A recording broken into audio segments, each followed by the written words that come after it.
In this video, I'm going to show you why you're not getting your offers accepted.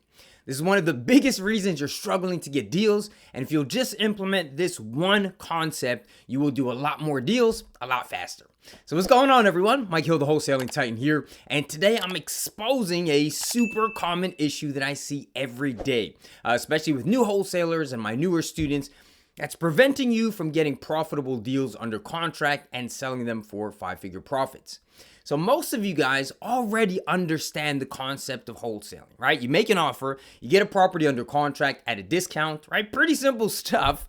Obviously, the discount has to be enough that your end buyer can make a profit, and that standard's about a 30% discount. But that can vary based on a ton of factors like your market, your demographic of buyers, and their end goals. But nonetheless, you make the offer, you get it accepted, and you mark the discounted price up to make a profit while still keeping it low enough to generate a profit for a cash buyer. Close the deal, you get paid. Again, pretty simple. But here is the problem. A lot of you think, okay, I make the offer and the seller either accepts it or they don't accept it. And if they reject it, you just kind of take it on the chin. But this is incorrect. You're just missing so many steps, right? You're missing the conversational aspect. You're missing the rapport building. You're not emphasizing what you bring to the table. You're not asking for alternatives. You're not uncovering the objections. And I mean real objections because, the first pushback you get, oftentimes the seller's not forthcoming, or a lot of times it's a straight up lie. So let me give you two quick examples. I'm going to use one on market and one off market, but note that there's crossover here. So the lessons in both of these examples are applicable whether the deal is on market or off market. So number one, you're dealing directly with a homeowner, a motivated seller. Now, one of the most common objections you're going to get is, you called me, you make me an offer first. And most of you guys will scramble, try and look at some comps and fearfully just spit out a number. And that, again, is not correct. The goal when talking to a motivated seller is to have an authentic, empathetic conversation to discover if you can help someone, while making a profit. You need to understand the seller's motive, their true motivations as to why they're interested in selling, and ultimately get them to give you a number first. So the first thing you've got to do is to anticipate this objection. You should expect from the jump that, the seller might say this, so you're not surprised and left scrambling. A lot of wholesalers, especially new wholesalers, are operating from this place of desperation where they have to get a deal. And when you have this mindset, you lose any type of leverage in the situation. In addition, in any interaction between two human beings, there's often an unspoken power dynamic, right? A hierarchy, if you will, where one person is essentially the one calling the shots. Now remember, the seller should be motivated. They have one property that they need to sell, whereas you're an investor who can literally choose from thousands of properties to purchase. That's the mindset. And there are ways to communicate this subtly so it's clear to your seller, and it really creates this atmosphere of FOMO, right? The fear of missing out. Now, I'll get to that in a second. But first, understand that in these conversations, the seller should be doing about 90% of the talking. You need to be actively listening. But with that said, you also want to establish your intent, right? Be transparent. Let them know, yes, I am an investor, right? Not an owner-occupant. So you are looking to make a profit on this, essentially letting them know you're not going to be buying at retail pricing, but in exchange for that price reduction, you give them your USP or your unique selling proposition. I buy cash, I buy as is. The number on the contract is what you put in your pocket. You can leave whatever you don't want in there. I'll take care of it. I'll get you out of here in 2 weeks. No commission, no realtor fees, no closing costs, right? Etc. And when they ask you for that number for your offer price, you have to know how to respond. Now, the best way to do this is to use a script and practice role-playing daily so you know how to respond, because it's not just what you say, it's also how you say it. And there are a couple of different ways to pretty much guarantee your seller always gives their price first. And this is deeply rooted in psychology. There are different conversation loops you can use, different options depending on the, I guess you'd call it the profile of your seller. But they work like 90+% of the time. And probably less than 10% of the time, wholesalers do this incorrectly. But stick with me to the end of the video. I'll explain exactly how to do this properly. So for our next example, let's assume you've already made the offer. Now, this is especially common when you're dealing with on-market properties because while you can call and speak to the listing agent, to get some intel, meaning you find out where the seller's priorities lie, what their mindset is, what their expectations are, what their bottom line is, etc. You can ask and often get a lot of this information from the listing agent, but remember that you're talking with the liaison to the seller, right? They're not the actual decision maker. But with that said, they do have that insider information. They do have selfish motivations, and they do have significant influence over the seller. But because of the nature of these deals, the increased visibility on the MLS, the competition, and in contrast to those off-market leads, you do need to oftentimes submit your offer first. So let's say you make the offer and the agent comes back with a rejection, just straight up, nah.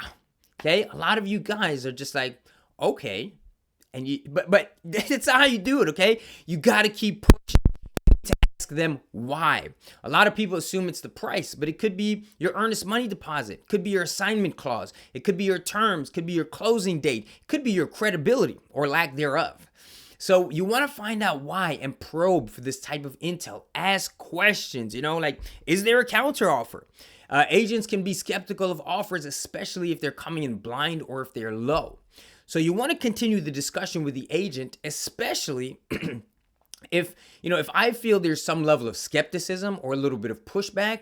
You got to talk to them. You got to ask them, what part of the offer do they not like? I did a deal not too long ago, right? I found it, made an offer, got it accepted, and sold it to a cash buyer in less than a week. But here's the thing. When I first talked to the agent, he was skeptical. It was clear that he didn't like the offer. He was skeptical of me, and it looked like it was going to be rejected. It looked like a dud.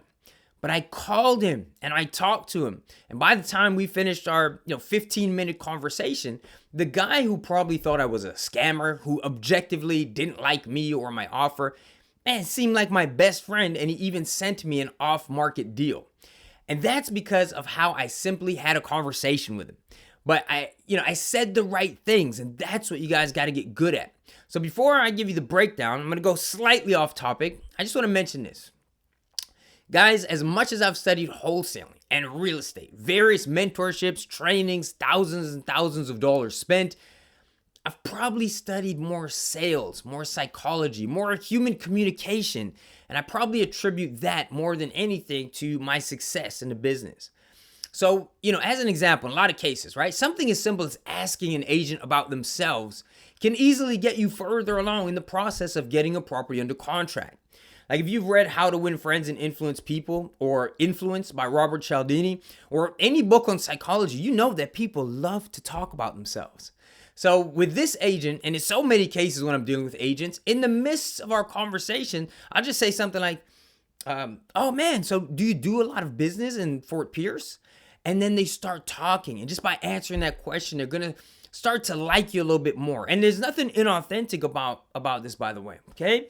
So getting back to our conversation, you want to get into the details of the deal, even if, matter of fact, especially if you get some pushback or you face some skepticism. See, a lot of you guys, again, just throwing out offers, usually lowball offers. That can leave a bad taste in people's mouth. But let's say you make that offer, right? I send in an offer, they push back on the price. This is too high, right? They're already skeptical, a little upset. I might say, listen, I understand that I did make the offer a little bit low, right? We don't want to get combative with folks, right? Agree with them. Yeah, I understand it's a little bit low because based on the pictures and the description, I want it to be a little bit more conservative with my numbers. Like if I get at this price, I'll take it in a heartbeat. But, if you could give me a little bit more information about the property, I might be able to get that number up a little bit, or I can talk to my partner. Maybe we can come up on the number. Or you say something like, well, look, I'm looking to purchase this as an investor, right? I'm looking for XYZ return. And in looking into this, these are the comps I looked at. Show it to them, right? And then you kind of skew towards the lower comps. And then you continue to justify, all right? So understand I have my closing costs. I have the seller's closing costs. I have my holding costs. I got to pay, taxes, insurance, XYZ for the rehab. When I resell this thing, I've got to pay my realtor commission. I still got to make a profit. So based on that, that's how I got to this number. So now they're not thinking you're just some wholesaler or some amateur or someone just throwing out low numbers. you're justifying your numbers to them and demonstrating your competency. Then you could say, these are the comps I looked at. Do you perhaps have any higher comps that you can show me? Now, oftentimes they won't be able to, and you can further justify your offer, or they will send you their comps. Now, a lot of realtors are trained in the retail space, not in the investor space. And when they do a CMA, comparable sales analysis, they're going to show you properties that are not really appropriate, right? Like I've had people send me comps that are 2-3 miles away. So if that happens, then you can say to them, well, listen, these comps are not appropriate. And again, that shows that you're competent, right? You're justifying your offer. And in the case where they do send you higher comps, that's great, right? Because you can use those comps to bring your offer price up and simultaneously use those higher comps, from the realtor to justify your asking price to an end buyer. So then you want to also thank them for sending those over, a little ego stroke for them. Say, hey, okay, great. Thank you for sending these. I'll take a look at this. And based on what you told me or what you sent me, I'll see if I can bring the number up again.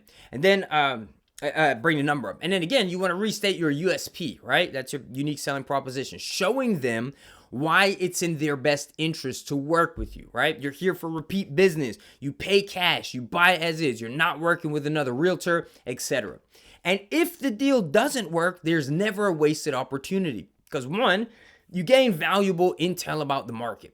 And two, you can tell them that, tell them what else you're looking for. Say, well, listen, this one is probably not going to work for us, but this is the criteria I'm looking for. And the more specific you can get here, the better.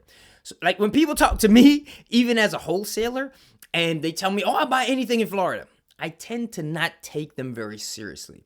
As opposed to someone that says, well, I'm looking for a single family, 3-2. It has to be a concrete block home, no HOA. I don't like this area. I don't like this area. I do like this area. And they give me a lot of specific criteria. I tend to take those people a lot more seriously. And those are the types of properties that I go out and hunt for my buyers. So you need to communicate your needs the same way. And then if the property you offered on doesn't work, you simply ask, and you have to ask, right? Do you have anything else like this? And that's how you get a lot of leads. And if they don't have anything currently available, you say, okay, well, if you come across anything like that, make sure you send it to me. I'm going to send you an email with my contact details and criteria of what I'm looking for, and I'll shoot you a text as well. And then you have to be sure to actually follow up with them. Even if they say, yes, I'll let you know, don't count on it, all right? You never want to put your financial future in somebody else's hands. So make sure you actually do the follow-up. Could just be a quick text message. Hey, man, this is Mike. We spoke about XYZ a couple of weeks ago. Just wanted to see if you got anything new. And think about it from the realtor perspective, right? The average realtor struggles to sell properties. And now they have you hitting them up consistently, right? You're easy to work with. You're a cash buyer. You buy as is. You close quickly. You handle the paperwork. You're committed to doing multiple deals. You don't need them to show up for appointments. You're not working with another realtor. You're serious. And you're consistently hitting them up. I mean, if I'm that realtor, I'm going to look at you like easy money and just try to find you a deal. And that's how you can turn realtors into bird dogs who will bring you properties. So the point here, guys, is that you want to take every deal as far as you can. Ask a lot of questions. Get intel. Deal with the objections. Follow up. And just keep trying to push. Push it as far as you can every time. So here's what you need to do. Here's what you need to do this effectively. One, you need a really good script. I got that for you. Stick with me, right? You need a framework for dealing with objections. Now, I wrote an ebook on this, not only giving you a universal framework, but also giving you the word-for-word responses to the 13 most common objections you'll face as a wholesaler. So, for example, if someone says, you make me an offer first, you know exactly how to respond to get them to name their price first. And you have to practice this stuff. It's number 3. I highly recommend you get a partner to role play with, someone who will give you a little bit of pushback, right? And act like a real seller would. But worst case scenario, you do this in front of the mirror and practice every day. And this concept really solidified in my mind when I was at a Grant Cardone event and he had 2 of his best sale guys speak, and they explained that they role played every single morning. And then he asked them, well, how long would it take you to get rusty if you didn't role play. Now, I thought these guys were going to say, I don't know, a couple months, and they said something like a couple of hours. All right, so with that said, I've got an invitation for you. If you want to learn how to get more offers accepted, how to get more deals done, if you want to go over some of these scripts and conversation loops, if you want me to take a look at your business, break it down for you, show you where you're making errors, and show you what you need to be doing instead to give you a real game plan, right? I want to invite you to jump on a free one-on-one phone call with me. Now, the call is absolutely free, but I only offer a couple of calls every week, so spaces are limited. So if you want to jump on one and grab your spot ASAP, the link will be down in the description below. Again, these calls are free, man. I'm going to give you a ton of value. This is not a sales call. There's no pressure to buy anything. If you are interested in mentorship or joining my group coaching program, I'll give you that info at the end of the call. You can take a look at it, take a look at your options, and you make a decision for yourself. Now, when you book your one-on-one call as a free gift, for a free call, right? I'm going to give you a copy of all of my wholesaling scripts. I'm going to give you a copy of my Overcoming Objections ebook. And I'm going to invite you to a private Zoom call that's generally reserved for students only, where we'll role play so you can see exactly what your calls should look and sound like. So check the link in the description below. All right. I want to thank you guys so much for watching. Please leave your questions and your comments below and let me know what topics or what videos you want me to make next. I'm always looking for ideas, and I want to make sure that I'm talking about things that are meaningful to you. And lastly, if you guys could, please do me a solid. Remember to like, comment, share, subscribe with notifications on. It really does help the channel so much, and I appreciate it so much, all right? So stay productive. Keep pushing for those deals. Let me know how it's working out for you. And I look forward to talking to some of you on that one-on-one call. I'll catch you guys in the next video, all right? Peace.